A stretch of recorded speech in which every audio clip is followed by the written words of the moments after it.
Notre besoin de consolation est impossible à rassasier. Stig Dagerman, traduit du suédois par Philippe Bouquet.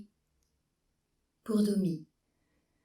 Je suis dépourvu de foi, et ne puis donc être heureux, car un homme qui risque de craindre que sa vie ne soit une errance absurde vers une mort certaine ne peut être heureux. Je n'ai reçu en héritage ni Dieu, ni point fixe sur la terre d'où je puisse attirer l'attention d'un Dieu. On ne m'a pas non plus légué la fureur bien déguisée du sceptique, les ruses de Sioux du rationaliste, ou la candeur ardente de l'athée. Je n'ose donc jeter la pierre ni à celle qui croit en des choses qui ne m'inspirent que le doute, ni à celui qui cultive son doute, comme si celui-ci n'était pas, lui aussi, entouré de ténèbres. Cette pierre m'atteindrait moi-même, car je suis bien certain d'une chose, le besoin de consolation que connaît l'être humain est impossible à rassasier. En ce qui me concerne, je traque la consolation comme le chasseur traque le gibier. Partout où je crois l'apercevoir dans la forêt, je tire. Souvent, je n'atteins que le vide, mais une fois, de temps en temps, une proie tombe à mes pieds. Et comme je sais que la consolation ne dure que le temps d'un souffle de vent dans la cime d'un arbre, je me dépêche de m'emparer de ma victime. Qu'ai-je alors entre mes bras ? Puisque je suis solitaire, une femme aimée ou un compagnon de voyage malheureux. Puisque je suis poète, un arc de mots que je ressens de la joie et de l'effroi bandés. Puisque je suis prisonnier, un aperçu soudain de la liberté. Puisque je suis menacé par la mort, un animal vivant et bien chaud, un cœur qui bat de façon sarcastique. Puisque je suis menacé par la mer, un récif de granit bien dur. Mais il y a aussi des consolations qui viennent à moi sans y être conviées et qui remplissent ma chambre de chuchotements odieux. Je suis ton plaisir, aime-les tous. Je suis ton talent, fais-en aussi mauvais usage que de toi-même. Je suis ton désir de jouissance, seuls vivent les gourmets. Je suis ta solitude, méprise les hommes. Je suis ton aspiration à la mort. Alors, tranche. Le fil du rasoir est bien étroit. Je vois ma vie menacée par deux périls, d'un côté par les bouches avides de la gourmandise, de l'autre par l'amertume de l'avarice qui se nourrit d'elle-même. Mais je tiens à refuser de choisir entre l'orgie et l'ascèse, même si je dois pour cela subir le supplice du gril de mes désirs. Pour moi, il ne suffit pas de savoir que puisque nous ne sommes pas libres de nos actes, tout est excusable. Ce que je cherche n'est pas une excuse à ma vie, mais exactement le contraire d'une excuse. Le pardon. L'idée me vient finalement que toute consolation ne prenant pas en compte ma liberté est trompeuse, qu'elle n'est que l'image réfléchie de mon désespoir.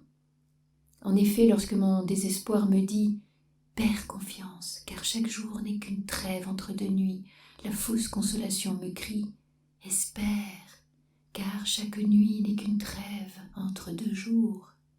Mais l'humanité n'a que faire d'une consolation en forme de mot d'esprit. Elle a besoin d'une consolation qui illumine, et celui qui souhaite devenir mauvais, c'est-à-dire devenir un homme qui agisse comme si toutes les actions étaient défendables, doit au moins avoir la bonté de le remarquer lorsqu'il y parvient. Personne ne peut énumérer tous les cas où la consolation est une nécessité. Personne ne sait quand tombera le crépuscule et la vie n'est pas un problème qui puisse être résolu en divisant la lumière par l'obscurité et les jours par les nuits. C'est un voyage imprévisible entre des lieux qui n'existent pas. Je peux, par exemple, marcher sur le rivage et ressentir tout à coup le défi effroyable que l'éternité lance à mon existence dans le mouvement perpétuel de la mer et dans la fuite perpétuelle du vent. Que devient alors le temps, si ce n'est une consolation pour le fait que rien de ce qui est humain ne dure? Et quelle misérable consolation, qui n'enrichit que les Suisses. Je peux rester assis devant un feu dans la pièce la moins exposée de toutes au danger et sentir soudain la mort me cerner. Elle se trouve dans le feu, dans tous les objets pointus qui m'entourent, dans le poids du toit et dans la masse des murs. Elle se trouve dans l'eau, dans la neige, dans la chaleur et dans mon sang. Que devient alors le sentiment humain de sécurité si ce n'est une consolation pour le fait que la mort est ce qu'il y a de plus proche de la vie? Et quelle misérable consolation qui ne fait que nous rappeler ce qu'elle veut nous faire oublier. Je peux remplir toutes mes pages blanches avec les plus belles combinaisons de mots que puisse imaginer mon cerveau. Étant donné que je cherche à m'assurer que ma vie n'est pas absurde et que je ne suis pas seule sur la terre, je rassemble tous ces mots en un livre et je l'offre au monde. En retour, celui-ci me donne la richesse, la gloire et le silence. Mais que puis-je bien faire de cet argent et quel plaisir puis-je prendre à contribuer au progrès de la littérature? Je ne désire que ce que je n'aurai pas, confirmation de ce que mes mots ont touché le cœur du monde. Que devient alors mon talent si ce n'est une consolation pour le fait que je suis seule? Mais quelle épouvantable consolation qui me fait simplement ressentir ma solitude 5 fois plus fort. Je peux voir la liberté incarnée dans un animal qui traverse rapidement une clairière et entendre une voix qui chuchote. Vis simplement, prends ce que tu désires, n'aie pas peur des lois. Mais qu'est-ce que ce bon conseil si ce n'est une consolation pour le fait que la liberté n'existe pas? Et quelle impitoyable consolation pour celui qui s'avise que l'être humain doit mettre des millions d'années à devenir un lézard.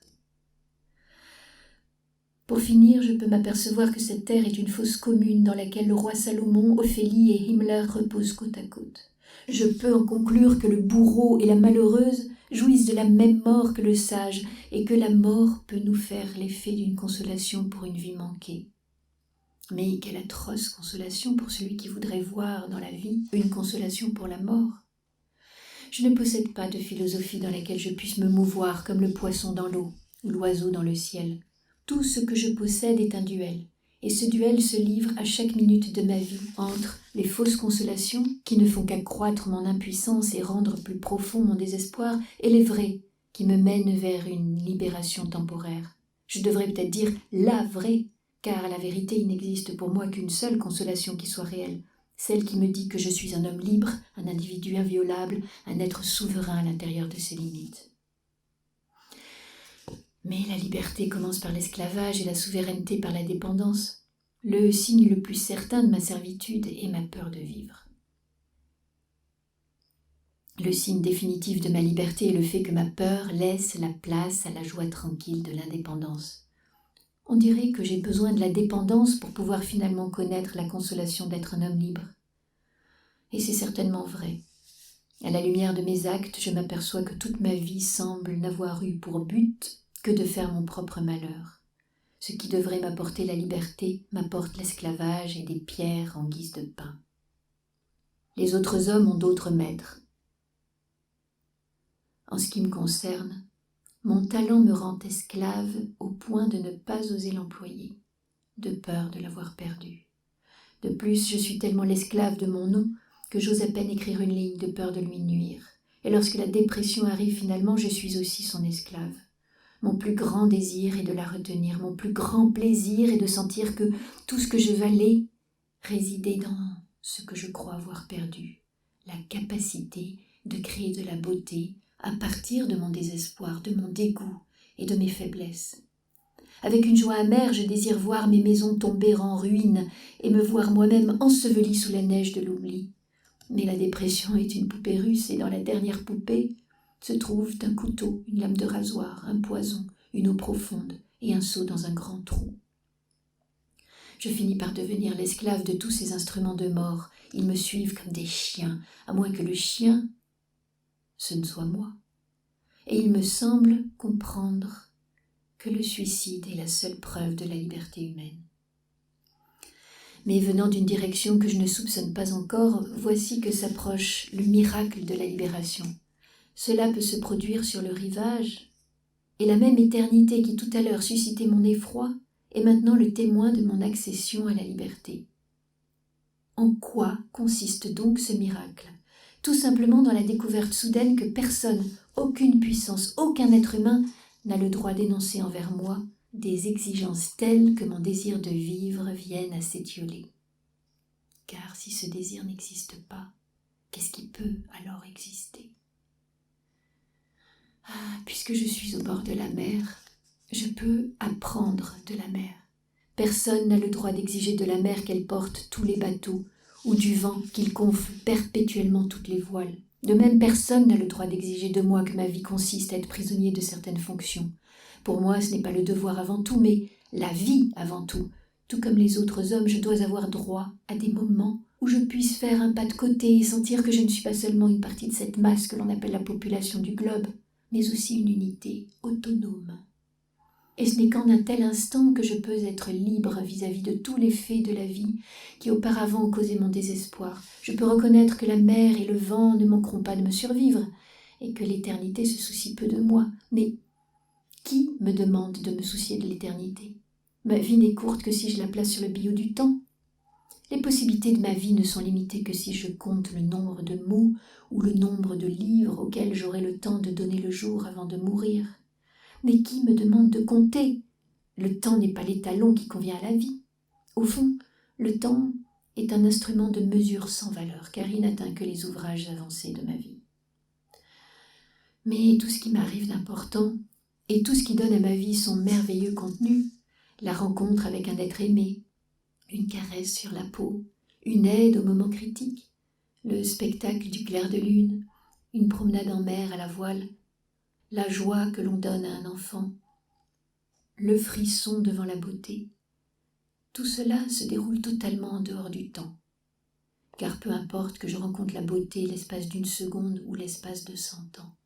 Non, seulement la félicité se situe en marge du temps, mais elle nie toute relation entre celui-ci et la vie.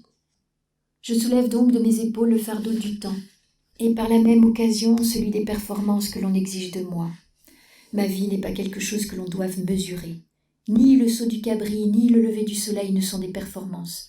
Une vie humaine n'est pas non plus une performance, mais quelque chose qui grandit et cherche à atteindre la perfection. Et ce qui est parfait n'accomplit pas de performance. Ce qui est parfait œuvre en état de repos. Il est absurde de prétendre que la mer soit faite pour porter des armadas et des dauphins. Certes, elle le fait, mais en conservant sa liberté. Il est également absurde de prétendre que l'homme soit fait pour autre chose que pour vivre. Certes, il approvisionne des machines et il écrit des livres, mais il pourrait tout aussi bien faire autre chose.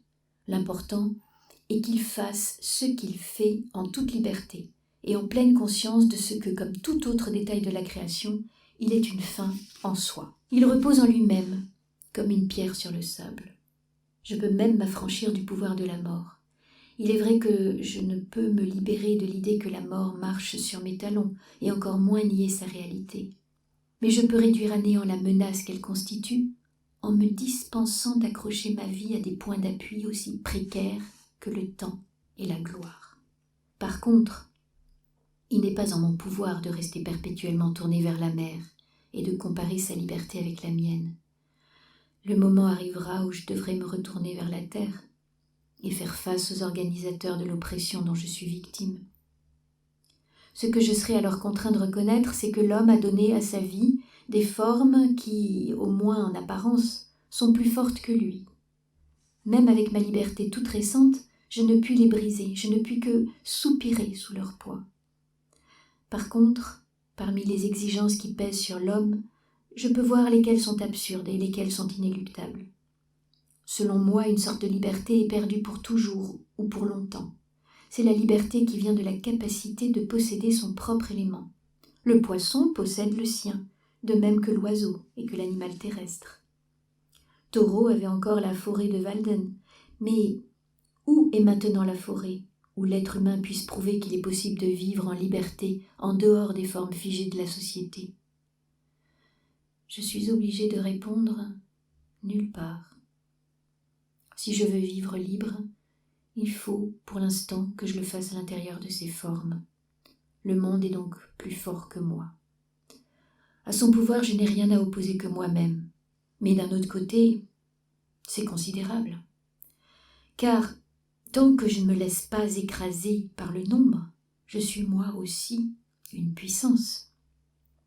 Et mon pouvoir est redoutable tant que je puis opposer la force de mes mots à celle du monde, car celui qui construit des prisons s'exprime moins bien que celui qui bâtit la liberté.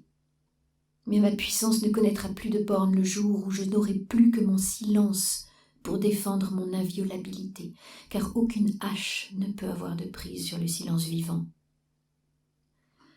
Telle est ma seule consolation. Je sais que les rechutes dans le désespoir seront nombreuses et profondes, mais le souvenir du miracle de la libération me porte comme une aile vers un but qui me donne le vertige, une consolation qui soit plus qu'une consolation et plus grande qu'une philosophie, c'est-à-dire une raison de vivre. 1952